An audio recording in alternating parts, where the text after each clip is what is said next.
So we designed the ecological treatment system for the Cotswold Distillery to treat the distillery effluent that's discharging when they create whiskey. And it goes first through what we call a biofilter, where fungi and bacteria start breaking down the nutrients and then balances pH.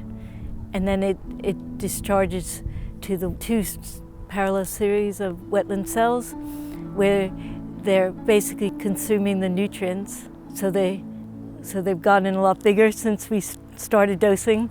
So in that process, what we do, we design it, the sizing, so that flow rate that's being discharged in the distillery every day gets completely treated and consumed, and it discharges to a willow coppice at the end, which, including with the wetland plants, evapotranspirate all the liquid as well. So it's treating and evapotranspiration, so there's no discharge to the environment. It's really good for wildlife.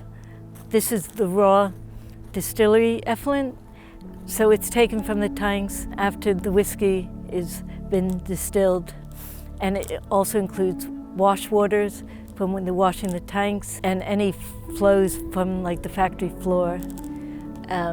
So as you can see, it's a dark color, and that contains mineral and nutrients, and then at the end of the last wetland cell, before it gets into the trees, it's clear.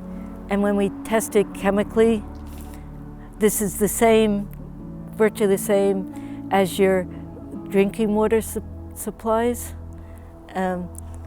Although you might not drink it, it would go into the willows, which will drink it. But it started out like that. And in addition to that, there's no longer going to be the tankering that's needed. So the tankers are off the roads because there's now an on-site treatment, right? So everything that's being